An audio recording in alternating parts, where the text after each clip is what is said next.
Love, life, and lessons from the past. Only at Dear Mags FM with DJ Chin. Dear Mags FM, itago niyo na lang ako sa pangalang Venice. Kung gaano man kaganda ang pangalan ko, gano'n naman kabaliktaran ang itsura ko.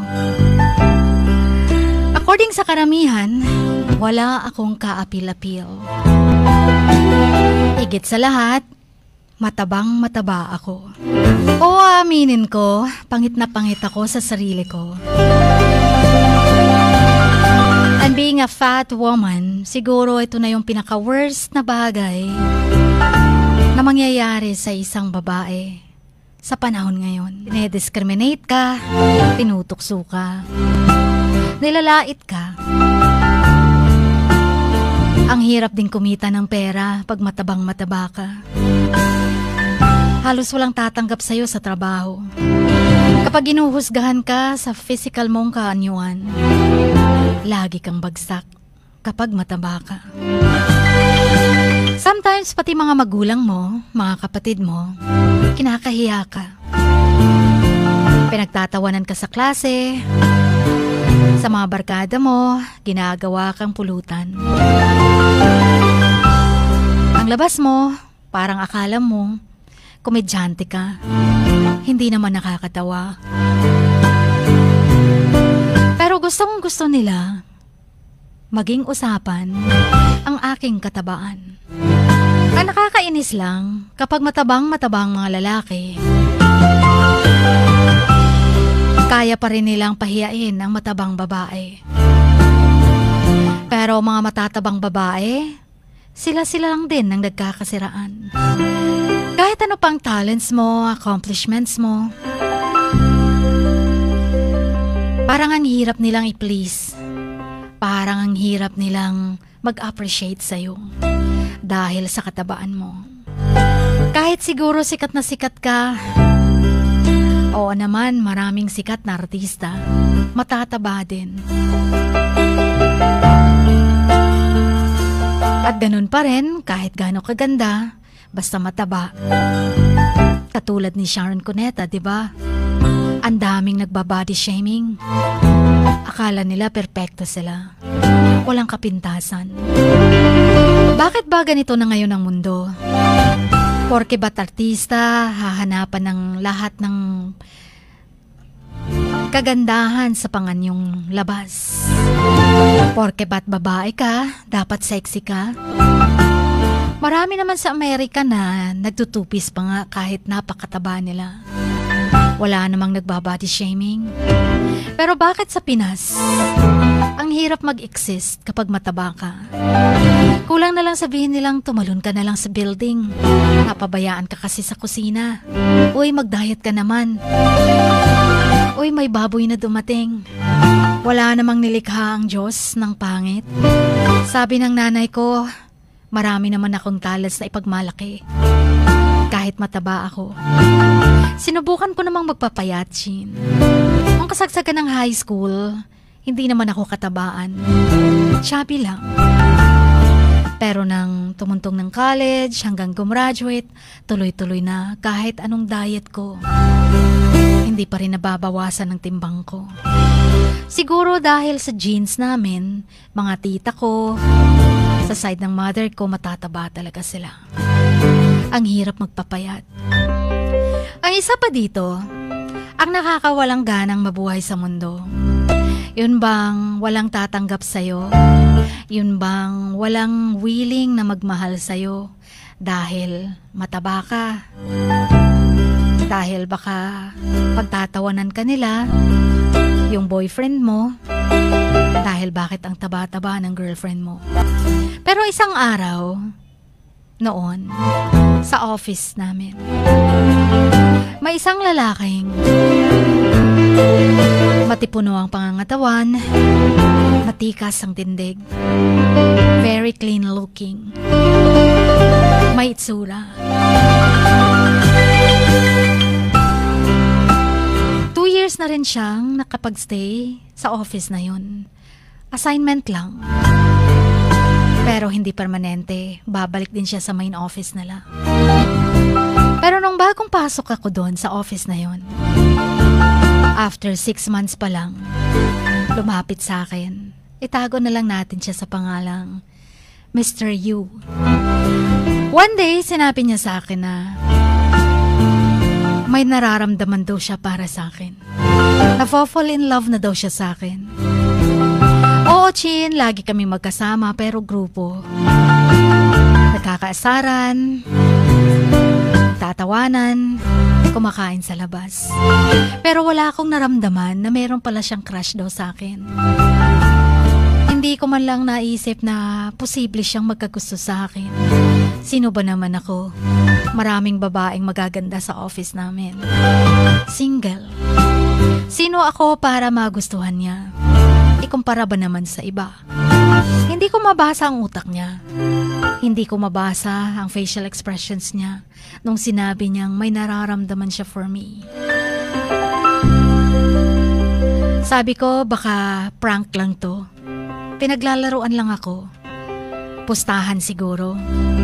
Siguro nagpustahan sila ng mga ka-office mates niyang lalaki. Na kung sino ang makakapasagot sa kanila na una, ang mananalo. Gusto kong sabihin na hindi usual talaga para sa isang lalaki na may itsura ang magkaroon ng gusto or crush sa isang babaeng katulad ko. Hindi lang basta mataba. Sabihin na nating 3 times XXXL. Pero dahil sa sinabi niyang yon, napaisip ako. Hindi ako nakatulog. Sabi ko, what if totoo pala? What if gusto niya talaga ako? Kaibig-ibig din naman ako. Mataba nga lang. Mabuti naman akong tao. May talent. Matalino. Imposible ba na magustuhan niya ako? Siya ang kauna-unahang lalaking nag-amin or umamin ng pakiramdam or ng feelings niya towards me. Yung bang hindi ka makatulog sa kakaisip sa kanya, parang gusto mo na din siya. Dahil siya ang kaisa-isang lalaking nagsabing, gusto kita kahit mataba ka. So I think I need to make a judgment of his character. Kung totoo ba talaga sinasabi niya. Ang problema nga lang, kahit may gusto pa siya, kahit gaano katotoo pa ang feelings niya for me, ayoko namang pagtawanan siya. Ayoko namang laitin siya at madadamay siya. Yes, Jean, pangit na pangit ako sa sarili ko. Pero alam mo, nung simula nang narinig ko na gusto niya ako, natuto akong tumingin sa salamin ng matagal. Nag-ayos, nagpaganda, nag-makeup, nag-lipstick. Parang na-inspire akong pumasok. Kahit ba sabihin lang loko-loko lang or trip-trip lang. Parang nabuhayan ang loob ko, parang nai-inlove din ako. Parang nagkula or kulay rosas ang paligid ko. So natuto kong mag-ayos. Not bad. Maganda naman pala ako kung mag-aayos lang na maayos. Hindi naman sarat ang ilong ko. Maganda naman ang buhok ko. Medyo chinitang bilog ang mga mata ko. Yan nga lang, talagang dambuhala ako. Hindi maikakaila na ang tiyan ko, ang bilbil ko, talagang halatang halata. Ano man ang gagawin kong pagtatakin. Turning 31 na ako this July, Chin. Malapit na bago magtapos ang buwan. And unfortunately, ang face body ko still the same pa rin. So para bang future doesn't hold anything for me na? Except kawalan ng pag-asa. Hanggang sa lumipas pang mga araw, Seryoso na yata si Mr. Yu sa panunuyo sa akin. Tinanong ko siya ng diretsahan kung ano ba ang nagugustuhan niya sa akin. At kahit gustong gusto niya ako o gusto ko siya, useless lang. Dahil hindi din mag-workout dahil baka madi-discourage siya, pagtatawanan siya. Maging tumpulan kami ng tukso or tampulan ng tukso sa office. Hanggang isang araw, may lumapit sa aking babae. Hindi ko kilala, pero sa kabilang department pala. Isang company lang.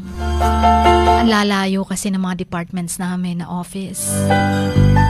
Hindi ko kilala ang lahat. Kinausap ako na kami na ba daw ni Mr. Yu. Sabi ko nanliligaw pa lang. Bakit ba? Tumawa siya, Chin. Tawang-tawa. Sabi niya, at naniwala naman daw ako. Sino ba naman daw lalaking matino ang manliligaw sa akin? Sinagot ko siya, Chin, bakit? Anong problema mo? Inagrabyado ba kita o ni Mr. Yu? Doon ko nalaman na may gusto pala siya kay Mr. Yu, the way sa mga sinasabi niya. Gusto niyang lubayan ko si Mr. Yu.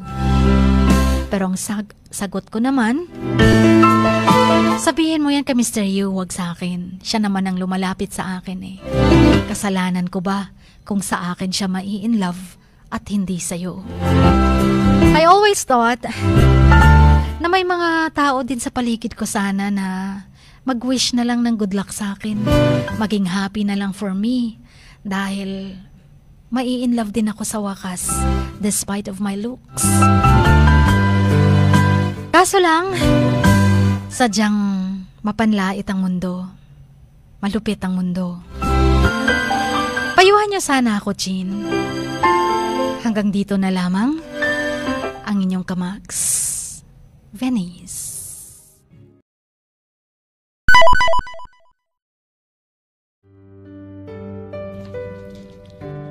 Sa bawat pagluha mo, may nakatagong kwento.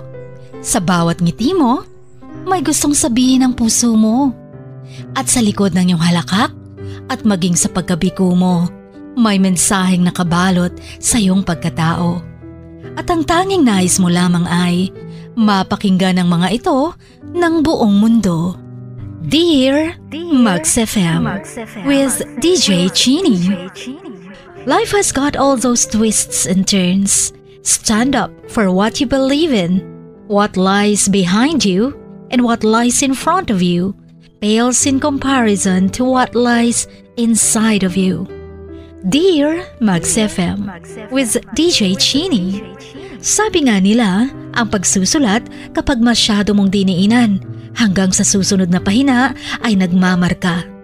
Katulad ng pagmamahal, kapag masyado mong ibinigay ang lahat, yung sakit na gawa ng nakaraan, dala pa rin hanggang kasalukuyan. Dear Max FM, you own your story and you are the author of your own book of life. Don't let others write your script, but let others hear your story and make them inspired. Kaya sumulat na, maging bahagi ng aming programa, Dear Max FM with DJ Chini, tuwing Lunes hanggang Biyernes, 1:00 hanggang 3:00 ng hapon sa Max News FM, Sock Sargent. Love, life, and lessons from the past, only at Dear Max FM with DJ Chini.